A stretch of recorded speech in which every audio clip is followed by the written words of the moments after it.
I just went to a church voluntarily for the first time. I say I love all, yet when's the last time I actually went and sat with my Christian brothers and sisters, or a mosque, temple, synagogue, or any other place of spiritual significance, outside of what I'm already comfortable with? That question hit me harder than I expected.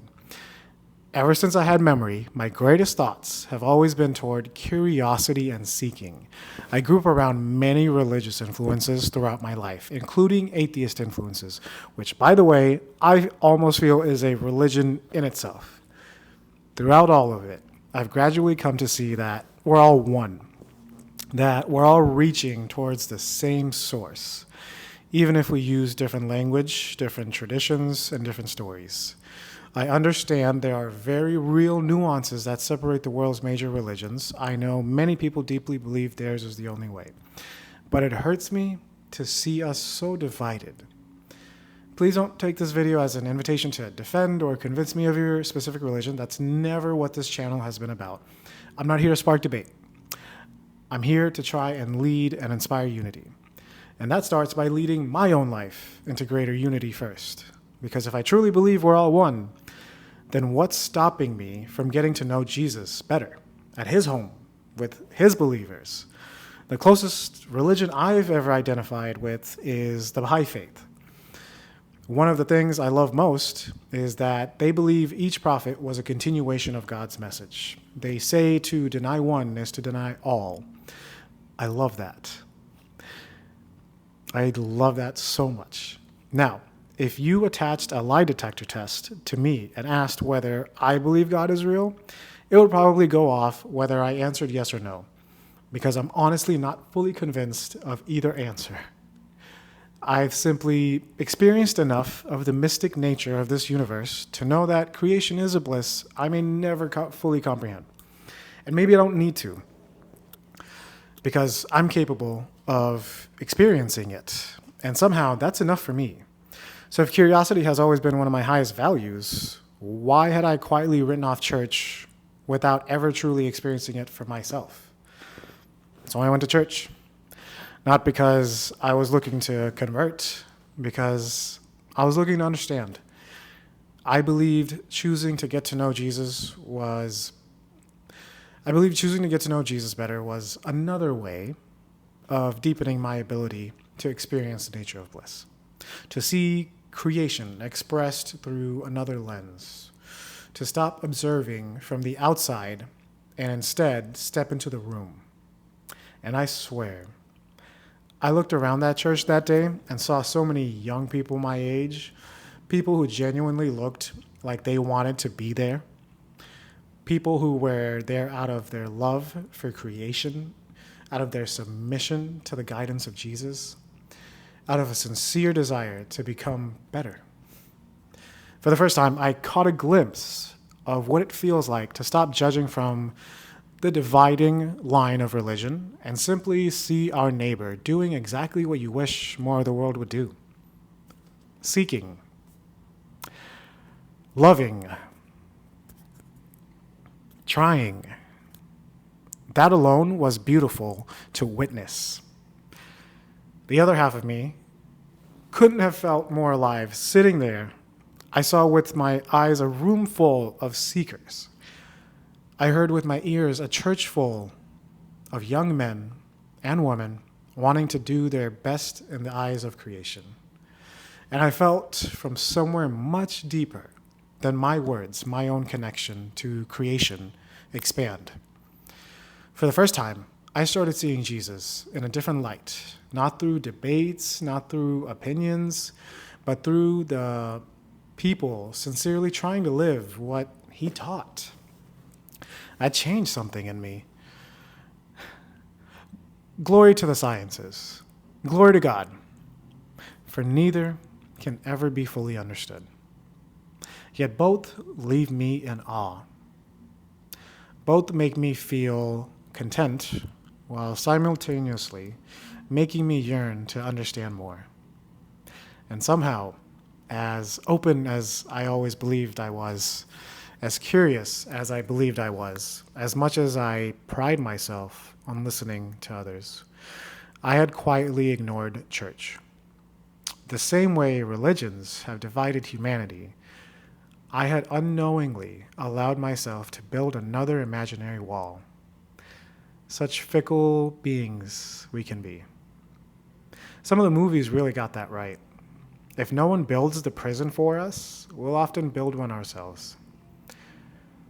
No matter how free we think we are, we're still capable of being influenced into unnecessary division.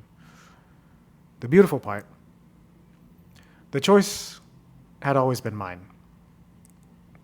And one day, that same choice will belong to my future children. Whatever they choose, I want them to see that we don't fear understanding one another. I want them to see that we can walk into every house of God with respect, that we don't live our values because a book told us to, or because our neighbors might judge us, or because our parents said that they know best. We live them because we choose curiosity before certainty. I've always believed the best way to understand something is to experience it. And if it's something we shouldn't experience ourselves, then we humbly learn from the stories of those who came before us. A while back, I made a video about abstinence. Some of you may know me from that. To be honest, it's a rare thing to find people who genuinely live that value today, regardless of religion or background. But lately, the world has started to feel much bigger to me. I don't have to wonder where people practicing the values I admire might be. I can go to a church. I can go to mosques. I can go to temples.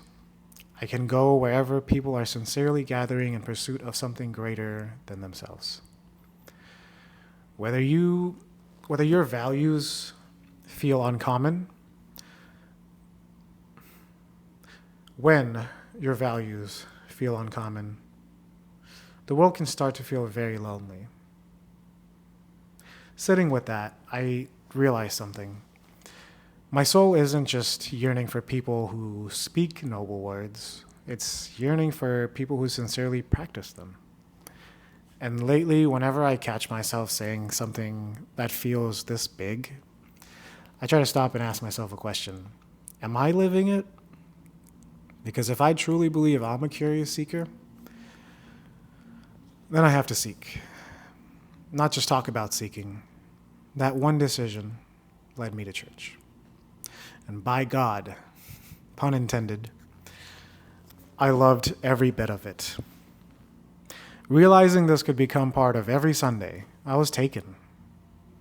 I already attend many spiritual gatherings within the Baha'i faith throughout my week. Now I have my Christian brothers and sisters to add to that as well. It feels like I've been given another well to draw peace from. And honestly, I can already feel myself walking with more grace these days. More grace for myself, more grace for others. Please remember, this channel exists to bring unity, build community, and do it through effective systems that help us become more of who we want to be. This experience reminded me that meaningful moments like these rarely happen by accident. They happen because we intentionally make room for them. One of the systems that changed my life the most is incredibly simple. Every week, I open my calendar, and before life fills it for me, I fill it with my non-negotiables. At least one family day, nutrition, sleep, and exercise every day. At least one thing that makes me feel like a kid again, taking care of my inner child. Time with my friends. Recovery whenever I need it. And at least one spiritual gathering every single week. Last week I had 4. My cup was full. And the overflow was pure bliss. The system isn't just writing things into a calendar. The system is deciding that the things which nourish your soul deserve a place on your schedule before the world decides your schedule for you. Otherwise, Life has a very funny way of deleting our best intentions before they ever become fruit. I promise you, show me your calendar and I'll show you your priorities. It's time we started prioritizing ourselves. I shared my story about church because this wasn't some random experience. It was unlocked by that system. Because I've built systems into my life. They gently pull me toward the person I actually want to become, instead of the person life accidentally turns me into. Some weeks, I absolutely fall out of rhythm. I'm human. But the system is always there, waiting for me to return. And every time I do, it opens another door. Sometimes that door looks like peace. Sometimes it looks like deeper friendships. Sometimes it looks like healing. And sometimes it looks like walking into a church for the very first time. Voluntarily. Not because someone told me I should, but because my soul was still doing what it's always done best.